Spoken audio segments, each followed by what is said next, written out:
Welcome to Unit 4. In this unit, we'll be working on factoring and simplifying and understanding what complex numbers are, but we are going to start off with factoring. This lesson should be a review of the types of factoring that you have seen before. And as mentioned in class, I will go over the box method when we get to trinomials, but of course, whatever method is working for you is fine. Some people use the X to kind of set up and get their factor pairs, and then just a trial and error method when they are putting their factors into their binomials. That is totally acceptable. Some people still do the grouping, which the box is grouping, but they don't put it up, set it up in the box method. So it really is fine with me, whichever method you are using, as long as you are understanding what you are doing and it is working. All right, so things that you should be able to factor. All right, at this point, we should be able to factor a polynomial that has a GCF in it. All right, and one thing that we need to remember is to always look for a GCF first, whether it's a binomial, okay, maybe it's a difference of squares, or a trinomial, or grouping, or whatever. You'll always look for a GCF first. And then from there, you're deciding, is it a difference of squares? Do I recognize a perfect square trinomial? And if you don't, that's okay. You can still use your grouping techniques. Can I factor it? All right. And then you can always check if you're not sure. You can always multiply them back out to prove that it does get you back to the original polynomial. That is always a good check method. All right, so let's just start off reviewing what a GCF is. So remember, GCF stands for greatest common factor, and it literally is the biggest factor that both terms or all three or all four terms have in common. Sometimes your GCF is going to be just a number. Sometimes it's going to be just a variable. Sometimes it will be a combination of numbers and variables. Now, when we say, GCF does a polynomial have one, sometimes we say no. Theoretically, all polynomials have at least a greatest common factor of 1, but factoring out a 1 is not going to change or help us factor any further, so we, of course, don't do anything with that. But if you have anything greater, we want to factor it out. So if you look at this first example, we have 3x plus 6. Right, and we have our two terms. So first look, are there any variables that they have in common? Well, my first term has an x, and my second term doesn't have anything. All right, so they don't have any variables in common, so there's nothing I can do in terms of pulling out a variable common factor. But then I want to check to see if there's a real number that I can factor out of both. All right, and oops. Yes, I can factor out both of 3 and 6, meaning 3 is the biggest number I can divide evenly into both 3 and 6. That's what I mean when I say factoring it out. All right, so when I factor out the 3, remember, when you're factoring, you're essentially dividing. So I'm dividing both of my terms by my GCF, and I need to rewrite my expression as a product of its factors. Okay, it's like you're doing reverse distributive property, guys. When you see a problem like this, we think to distribute the 3 and multiply through, and we would get the 3x plus 6. But now when I'm factoring, I'm pulling that back out. So I'm kind of reverse distributing. And so it's not that this 3 just disappears. It still needs to be part of the problem.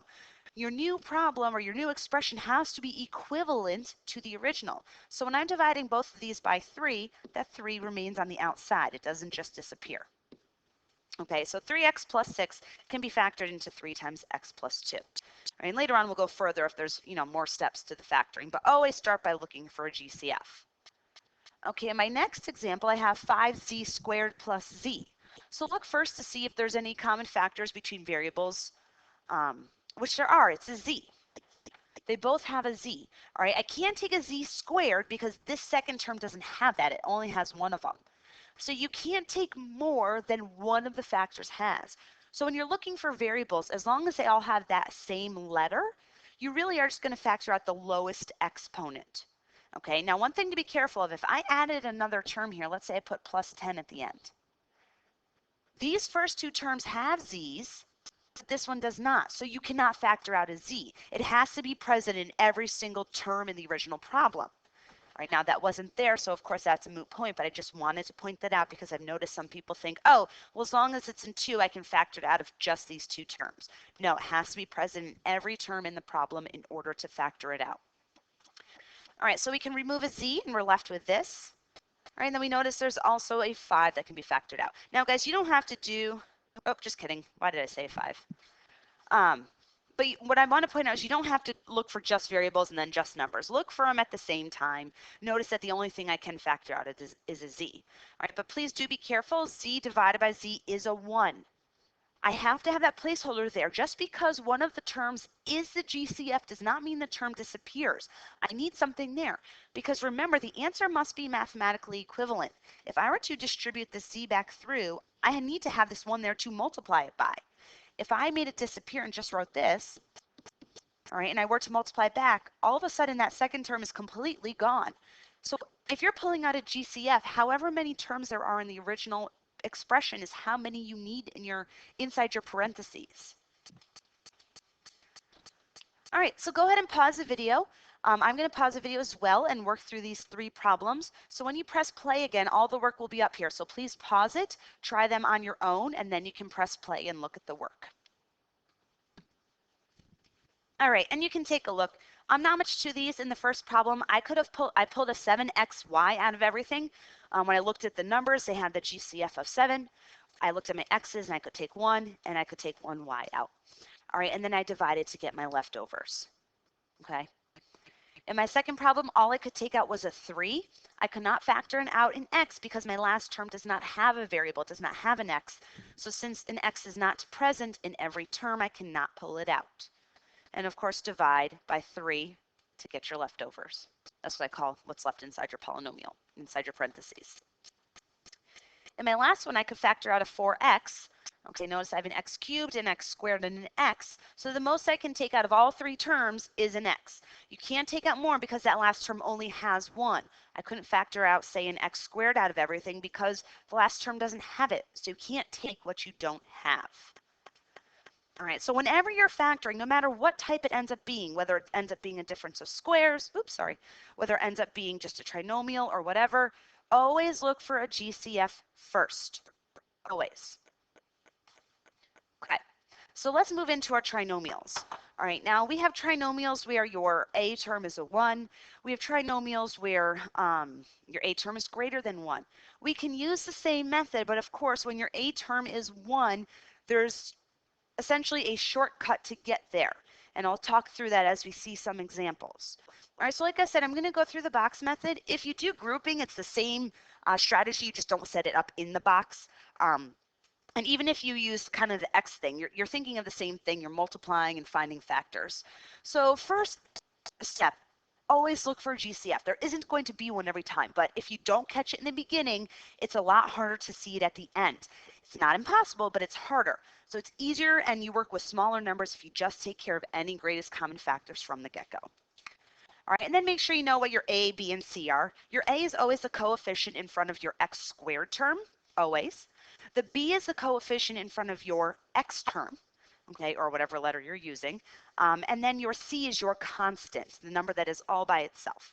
All right, sometimes you'll see polynomials that are written out of order, whether it be to try to confuse you or whatnot. So just make sure that you're always rewriting them in order from highest exponent down to lowest, just so you don't confuse your a, b, and c values. All right, so after I identify what a, b, and c are, multiply your a times your c. Okay, you multiply those numbers. List all of the factors. So if I multiply 2 times 4 and get 8, I want to list all the factor pairs of 8. All right, and then I want to identify the factors of that number that add up to my middle term. All right, and then we're going to substitute them into our box. So let's actually kind of talk through an example so we can see what's going on and we don't have all these different letters and stuff like that. Okay, so here's our first example. So looking at this, I see, hey, there's a greatest common factor of 2 in there. So I wanted to go ahead and factor that out. Now, the 2 I'm not going to use to help me with the box, but I do need to remember this guy because he's going to be part of my final answer. That's all he's going to do for right now. So we kind of want to just set him aside and we'll come back to him.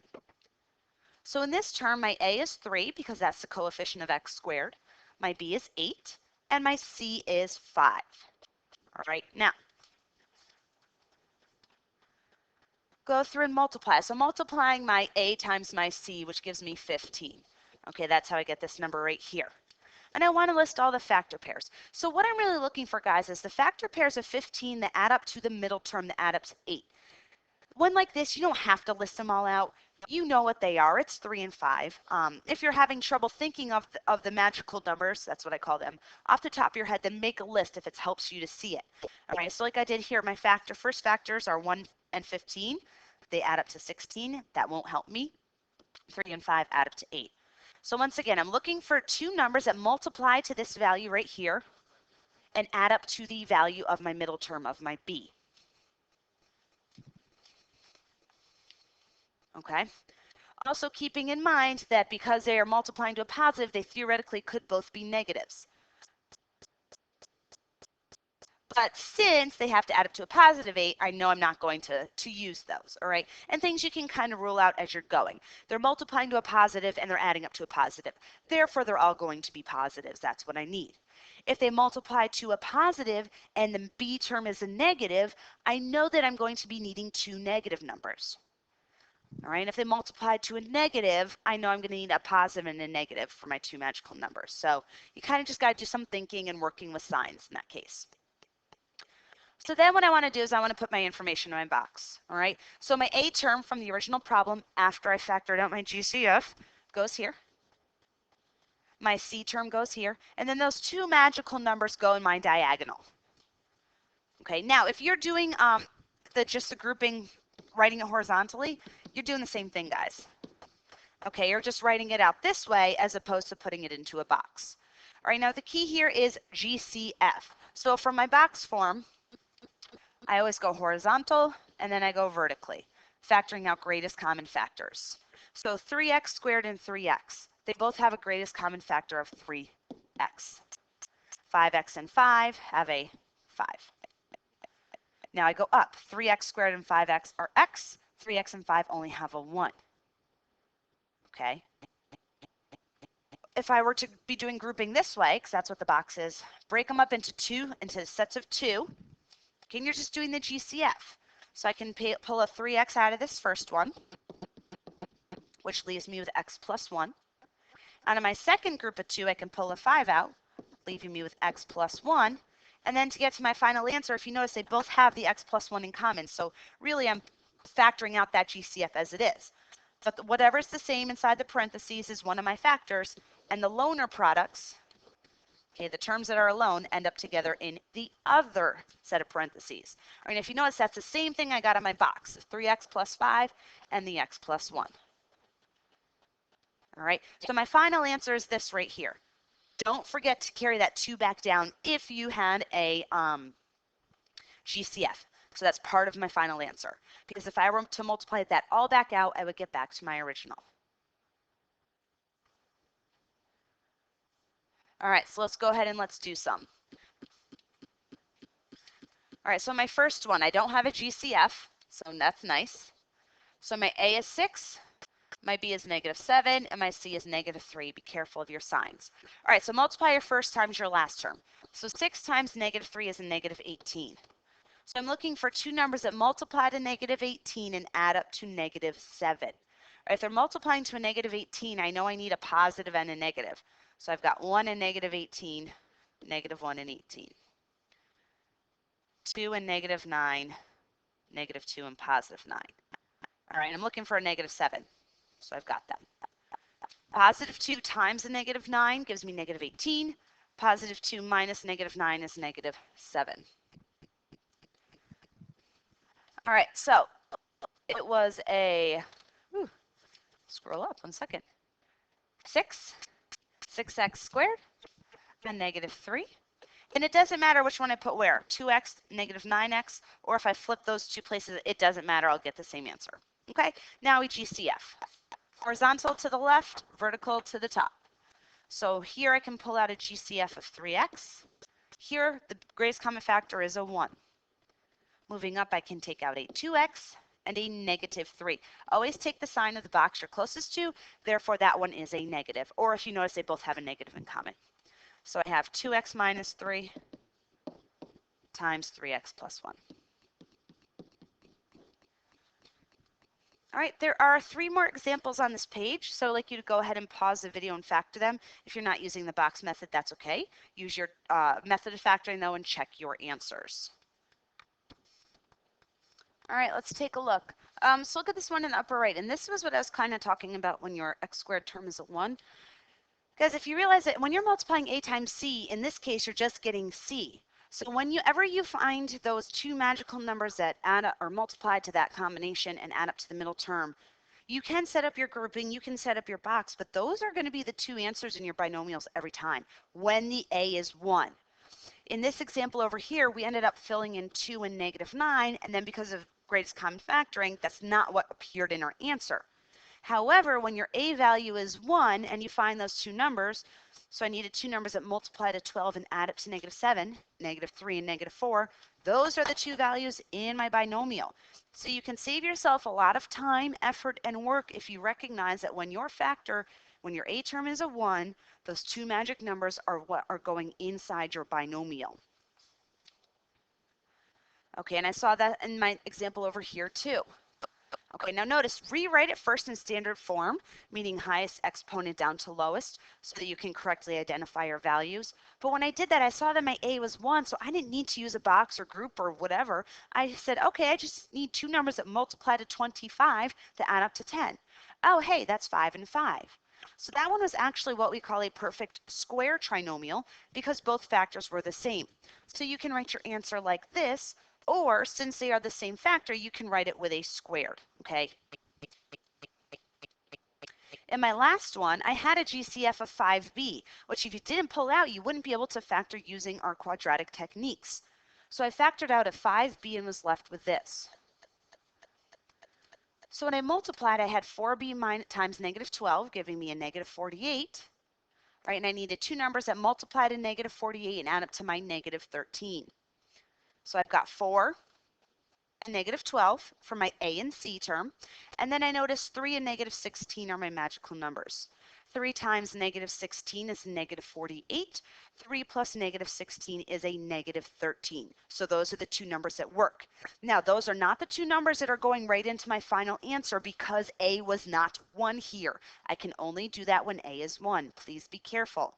Here, those are my numbers either going into my box, either going into my grouping, or if you're using the MEX method where you're just kind of guessing and checking, you're using those to help you figure out what goes in the missing parts. But when all is said and done, I pull out an x minus 4, sorry, that should be a b, and then a 4b plus 3. So my final answer, including that greatest common factor that we got rid of, that's a b, is 5b times 4b plus 3 and b minus 4.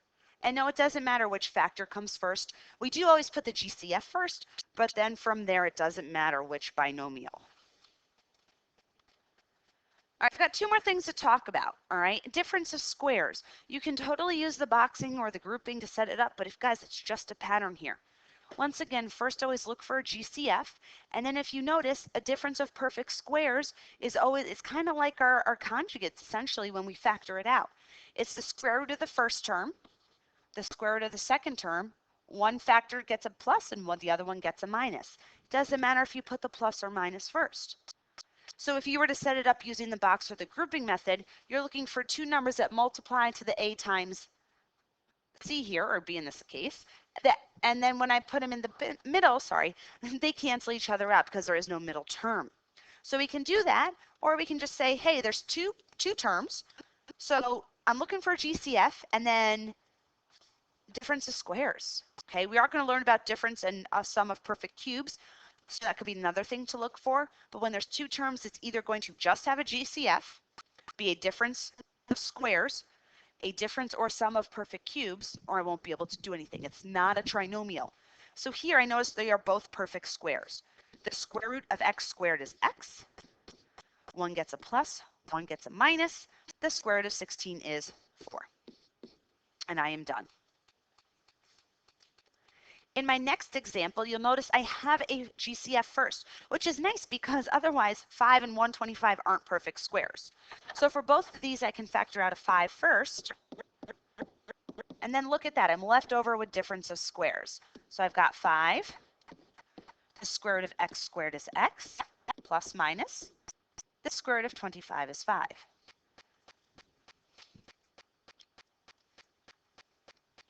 Now in my next example, I don't have any GCFs, but it's okay because both of them are still perfect squares. The square root of 49x squared is 7x, plus minus. The square root of 36 is 6. Okay, so sometimes you will have coefficients in both terms. Sometimes you'll have variables in both terms. That's okay. A variable is a perfect square as long as the exponent is even. It's divisible by 2. All right, so my last one, same thing except my numbers first. So when I go ahead and factor it, I get 8 minus z and 8 plus z. Just go in the order that the problem is given to you, or else you might have some sign issues. Okay, so notice in our bottom one, 2 letters in the first term, that's okay. Plus minus. The square root of this is going to be x y to the third. I'm just dividing both exponents by 2. And the square root of 289 is 17. Okay, my difference of perfect squares. Last thing we'll take a look at is just straight to grouping. All right, how do you know you need to do grouping when you have 4 terms? Okay, so you can use the box to set it up. You can just group 2 and factor out. But ultimately with grouping, it's having 4 terms and you're using GCFs. All right, we helped create 4 terms when we set up the box and everything like that. So taking a look here, just go ahead and fill in and make sure it works. Meaning make sure you can actually factor out some common factors. So for this first one, I can pull out an x squared. And down here, I can pull out a 3, x, and a minus 5. So we have x squared plus 3. Oh, and just so you know, I did check to look for GCF first, and I didn't find one. And then just do a quick mental check to make sure you do get back there, because sometimes the grouping, it doesn't always factor as we want to, and we'll kind of take a look at that in a moment. But if I just do a mental check, x cubed minus 5x squared, positive 3x minus 15. Okay, so it worked. And none of those can be factored further. If I have an x squared, I need to always look to say, hey, can I break that down? Well, the x squared plus 3 is not a difference of perfect squares, so there's nothing else I can do. All right, my next example, I have a GCF of 3 first. So let's go ahead and pull that out.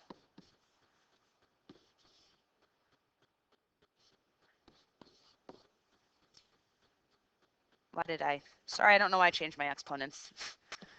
X cubed, x squared, x. Okay, much better. All right, now we can put the 4 terms in the box, or just group them by 2 and GCF.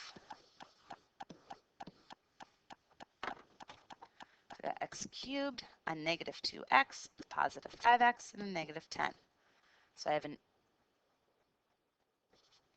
x squared plus 5, x minus 2. So I've got 3 times x squared plus 5 times x minus 2.